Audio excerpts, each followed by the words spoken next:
ආයුබෝවන් සුබ දවසක් අදිරින ඔයාලා හැමෝටම. ඔයාලා හැමෝම හොඳින් ඉන්නව නේද? ඉතින් අදත් ලස්සන වීඩියෝ එකක් අරගෙන වෙනද වගේම ආවා. බලන්නකෝ මේ ඇවිල්ලා ඉන්නේ කවුද කියලා මගේ ගේට්ටුව ළඟට. හොඳට ගණන්නේ මේ එන්නේ. ඒ උනාට ඉතින් හරිම ලස්සනයි මේව දකිද්දි නේද? මම දන්නවා ඔයාලත් ආසයි මේව දකින්න. මේ විදිහට කැම ටිකක් දෙනවද ඔයාලත් කුරුල්ලන්ට ලේනන්ට එහෙම? මෙතෙන්ට ගොඩාක් කුරුල්ල එනවා, ලේන්නු එනවා. තරඟෙට යාලා කන්නේ. ඇත්තට මෙහෙම දෙන්න නොදෙන කෙනෙක් කවුරු හරි ඉන්නවනම් මම දන්නවා. ගොඩක් අය දැන් මෙහෙම දෙනවා. බලන්නකෝ. හරිම ආසාවෙන් කනවා ඇත්තට. රණ්ඩුත් වෙනවා මෙතන. ඉතින් හරි ආසයි බලන් ඉන්න මෙහෙම ඇවිත් බලන් ඉද්දි හිතට දැනෙන්නේ හරිම සතුටක් මේව දකිද්දි. අදත් ලස්සන මල් ගොඩාක් පිපිලි තිනවා. මං අලුතෙන් ගත්ත මලුත් ගොඩාක් ලස්සනට පිපිලා. ඉතින් මට හිතුණා ලස්සන වීඩියෝ එකක් කරන්න ඔයාලා වෙනුවෙන් මල් වීඩියෝ මම දකින්න ආස ඔයාලා ගොඩක් දුරට මගෙන්. ඉතින් එන්නකෝ පෙන්නන්න අද මගේ මිදුලි මොනවද පිපිලි තියෙන ලස්සන මල් කියලා. ගොඩක් දවසකින් බෝවිටේ ගහත් ලස්සනට මල් හැදිලා තියෙනවා මේ සැරේ. ලොකු බෝවිටේ ගහේ හීන් බෝවිටේ ගහේ නම් මල් නැහැ. ඒකම බලන්නකෝ මට අද කිරියගුණ කොළ ටිකක් හම්බුණා. මං ඉතින් ඒකෙන් රසම සම්බෝලයක් හදාගන්න තමයි මේ හදන්නේ. මගේ වත්තේ නැහැ ඒ වැල් වර්ගය. මට මගේ මහත්තයාගේ යාළුවෙක් දීලා තිබ්බා. ඉතින් ඒ කොළ ටිකකින් මේ රස සම්බෝලයකුත් හදාගන්න තමයි මේ විදියට තක්කාලි අම්මිරිස් දීලා දාලා. ඉතින් අම්මිරිස් කුඩු ලුණු කුඩු තක්කාලි දාලා හොඳට දෙහි කිඩිය කැඹුල් දාලා රසට හදාගන්න තමයි තියෙන්නේ මේ විදියට. ඉතින් අතින් පොඩි කරාම තමයි සම්බෝලයක රස නියමට එන්නේ. හරිම රසයි. ඇත්තට මෙහෙම තක්කාලි කෑලි පොඩ්ඩක් අතින් පොඩි කරන්න ඕනේ. එතකොට ගොඩාක් රසයි.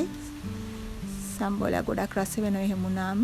ඉතින් මේ විදියට කිරියගුණ කොළ සම්බෝලයක් හදාගත්ත අද කෑමට. අද ගොඩාක් ලොකු දේවල් නෑ. මේ උදේ වරුවර උදේට උයපු කෑම ටිකක් මේ පෙන්නන්නේ ඔයාලට. දවල් වෙන තව ටිකක් මොන හරි හදා ගන්න ඕනේ. අද ඊුවේ මම රතු කැකුළු බත් එකට ගොඩක් දුරට අපේ ගෙදර කන්නේ ගොඩාක් දුරට කන්නේ රතු කැකුළු බත් තමයි. අර ගමෙන් හාල් ලෙව්වම යාලිතින් සුදු හාල් තමයි එවන්නේ. එහෙම වුණාම තමයි ගමෙන් එන හාල් තමයි සුදු හාල් තමයි අපි ගොඩක් දුරට කඩෙන්නම් ගේන්නෙම රතු කැකුළු තමයි. මොකද මහත්තයාට හොඳ නැහැ සුදු හාල් කන්න. ඒකම පරිප්පු කරියක් හදාගත්ත මේ විදියට. ඒකම හාල් මැස්ස බැදුමක් හදාගත්ත රසෙට මේ විදියට. හාල් මැස්ස ටිකක් මේ විදියට රසට ටෙම්පරාදු කරලා ගත්තා. ඒකම දැන් හදාගත්ත කිරියගුණ කොළ සම්බෝලේ. මේක තමයි ඉතින් අද අපේ ගෙදර ඉතින් උදේ ආහාරය වෙන්නේ. දවල්ට ඉතින් මාළු ටිකක් අරගෙන හදාගන්න තමයි තියෙන්නේ. පරිප්පු නම් ඔය ඇති. බලන්න මගේ පෙටෝනියා ගස් වල ලස්සනට මල් හැදිලා. මේක හරියට වෙල්වෙට් එකක් වගේ වෙල්වෙට් මල වගේ හරිම ලස්සනයි. හොඳට හැදිලා තියෙනවා. මේ අතු වලින් පැල ටිකක් හදාගන්න දැම්ම කඩන්න බෑ. ටිකක් ගහ හැදෙන්න ඕනේ. අතු වලින් හදන්න පුළුවන් කියලා ගොඩාක් අය මට කිව්වා. හැමෝටම thank you. මට උදව් කරන හැමෝටම ගොඩාක් ස්තුතියි. මම හැමෝටම ගොඩාක් ආදරෙයි. හරිම ලස්සනයි පෙටෝනියා මල නේද? පාට හරිම ලස්සනයි. ලස්සනට මල් දීලා තියෙනවා මේ දවස්වල. මේ පෙටෝනියා එකත් ඔන්න ඒකෙත් ලස්සනට මල් තියෙනවා. මේක නම් මගේ ලං කලින් තිබ්බ කියලා මම ඔයාලට කිව්වා. ගොඩාක් ලස්සනට හැදුණු ගොඩක් අය ඉල්ලුවත් එක්ක අතු කඩන් ගියාට එයාලට නම් හරි ගියේ නැහැ. මේව කාලයක් එක්ක ඉතින් නැති වෙලා යනවා. අපි ඉතින් බෝ කරගන්න පුළුවන් උත්සාහයක් ගන්න ඕනේ. හරිම ලස්සනයි. මේකේ තව පාට කීපයක් අරන් එන්න ඕනේ ගිහිල්ලා. ආයෙම ගියාම මම පැලතාවානේ වීඩියෝ එකක් ගන්න උත්සාහයක් ගන්නම්. ගොඩ කට්ටිය හිටියොත් නම් මම ගන්නෑ. මං ආසෙ නැහැ එහෙම වුණාම ගන්න. හරිම ලස්සනට පේනවා මගේ මේ විදියට. ඉතින් පොත් ටික ලස්සනට එල්ලගෙන තියෙනවා. හරි ලස්සනක් එකතුනා මගේ මිදුලට. ඇත්තටම ඒ ටිකෙන් ලස්සන කරගන්නවා ටික ටික මගේ මිදුලත් මේ විදියට. ඔන්න මේ ඕකිට් එකෙත් මල් හැදිලි මේ දවස්වල. හැබැයි ඉතින් අර අනිත් ඕකිට් වගේ ගොඩ කලක් තියාගන්න නම් බෑ. ගොඩක් දුරට දවස් සතියක් වගේ වෙද්දින් මල් ටික හැලිලා යනවා මේකේ.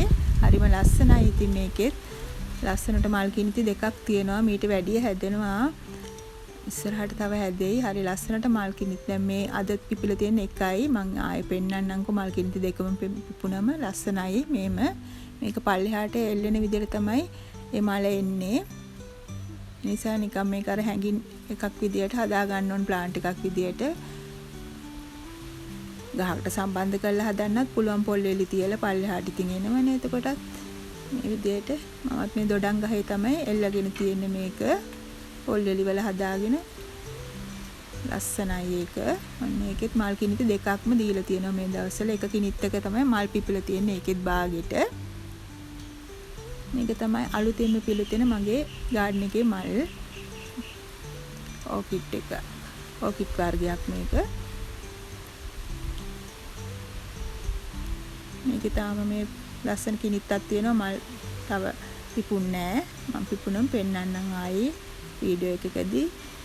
ඒ වගේම ලස්සනට මගේ ඕකිඩ් එක ලස්සනට ඕකිඩ් බ්‍රවුන් ඕකිඩ් එක හරි ලස්සනයි මේක. ඔන්න දැන් මල් කිනිති දෙකම පිපිලා තියෙන්නේ.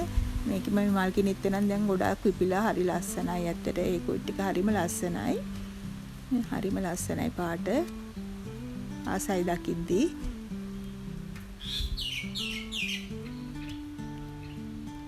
මම කියලා තියෙනවා මම මොනවද මේකට දැම්මේ කියලා නිතර කියන්න ඕනේ. මගේ වීඩියෝ බලන අය දන්නවා මම මොනවද මේකට දාලා පොහොර කියලා.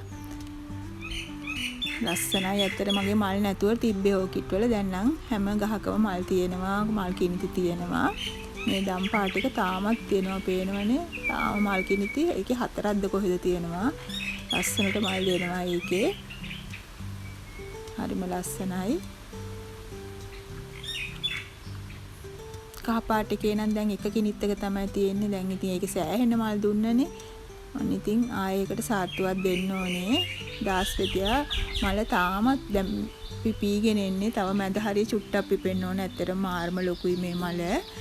හරිම ලස්සනයි. මම ගිය සති වීඩියෝ එකේදීත් ඔයාලට පෙන්නුවා. ගොඩක් අය ඒකට ආසත් කරා. මේ පේනවනේ තව චුට්ටක් පිපෙන්න තියෙනවා. හරිම ලස්සනයි. ගොඩාක් ලොකුයි. පේනවනේ මගේ අතට මේව කරාම මල සයිස් එක හරිම ලස්සනයි. හරිම ලස්සනයි ඒ දහස්පතිය මල. මාරම ලස්සනයි.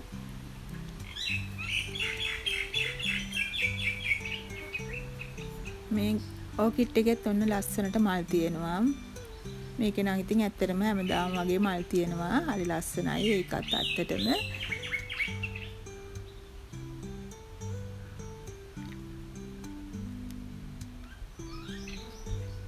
බලන්නකෝ හරිම ලස්සනයි. මගේ මිදුල ඉස්සරහගේ ඉස්සරහා බලන්න හරිම ලස්සනයි. අර පෝතෝස් ගස් දෙකයි කුරුළු කූඩුවයි එක්ක දැන් අදින් අලුතෙන් එල්ලගත් හැංගින් ප්ලාන්ට් එකත් එක්ක හරිම ලස්සනයි. බලන්න මගේ මේ ප්ලාන්ට් එකත් ලස්සනට මල් හැදිලා කානේෂන් එක මල් ඔන්න ලස්සනට තියෙනවා. හැම පොහොට්ටුවම පිපිලා තියෙන්නේ. තව හරිම ලස්සනයි. මේක පැලේ හරියටම හරි ගියොත් මම තව පැල ටිකක් ගන්නවා. කානේෂන් පාට වර්ග කීපයක්ම තිබ්බා. මේකේ නම් ඔන්න ඉතින් බලන්න ඉතින් අර සතා කෑව. දැන් නම් හැබැයි ඒ සතා නැහැ. මේක මට හිතයි මේක මම පොට් එකක හදාගෙන තියෙන්නේ. මේක බීමට ගන්නත් හිතයි මට. ඔන්න තව කිනිත්තකුත් එනවා. ඒකේ අර ඉතින් ලස්සනට මල් ටික ඔක්කොම තිබුණා නම් තමයි ලස්සන. මේ තව කිනිත්තක් එනවා ඒකේ. විතරක් මම මේ පොට් එකෙන් මේක බිමට ගන්නවා වෙන. එතකොට මට හිතයි මේක බිමට අරගෙන ඉඳන්න බලමු. මගේ බිම ඉඳන්නත් බයයි. ඉතින් බලමු. බලන්නකො මගේ ලොකු බෝවිට ගහේ ලස්සනට මල් දීලා මේ දවස්වල. හීම් බෝවිටිය ගහේ නම් ගහ උස වෙලා දැන් මල් නම් නැහැ. එක මලක්වත් නැහැ මේ දවස්වල. ලොකු බෝවිට ගහේ නම් ඔන්න මල් තියෙනවා. හරිම ලස්සන. ඇස් දෙකට දකිද්දී ආසයි නේද? ඒ පාට බලන්නකො මාරම ලස්සනයි. ඒ වගේම මෙන්න මේ මල් වැලේත් ලස්සනට මේ දවස්වල මල් දීලා තියෙන්නේ. හොට්ටු ගොඩාක් තියෙනවා. මම ඊළඟ සති වීඩියෝ එකෙන් පෙන්නන්නම්කෝ ඔයාලට. ලස්සනට ඔක්කොම පිපිලා තියෙනවා. හරිම ලස්සනයි බලන්න. මේවා අතු වලිනුත් හදා ගන්න පුළුවන්ලු. ඒ ගමන මේ මම දැක්කා YouTube එහෙම සර්ච් කරද්දී මේ අර වේලුණු මලක් මෙහෙම මේ සාමාන්‍යයෙන් හරි මොකක් හරි මේ භාජනයකට දාලා පස්සට කරාමත් හැදෙනවයි කියලා කියලා තියෙනවා මම කරා හැබැයි මගේ නම් තාම හරි ගියේ නෑ අතු මගිනුත් පොළපල් ගන්න පුළුවන්ලු ඒක ඒ වගේ මෙන්න මේකෙත් ලස්සනට මල් තියෙනවා බලන්නකෝ ඔක්කොම පිපිලා හරිම ලස්සනයි මේ මලත් ඇත්තටම පාට හරිම ලස්සනයි මම ඇත්තට මේ පාටට මම හරි මාසයි මේ පාට මල් වලට ඉතින් අදට ඉතින් මේ ටික තමයි මට ඔයාලට පෙන්වන්න තියෙන්නේ මම හිතනවා ඔයාලා ආස වෙන්නේ නැති කියලා එහෙනම් ඉතින් ඊළඟ සතියේ තවත් ලස්සන වීඩියෝ එකකින් ඔයාලා මුණ ගැහෙන්නේ නම් එතකන් ඔයාලා හැමෝම සතුටෙන් පරිස්සමින් ඉන්න. තෙරුවන් සරණයි ඔයාලා හැමෝටම.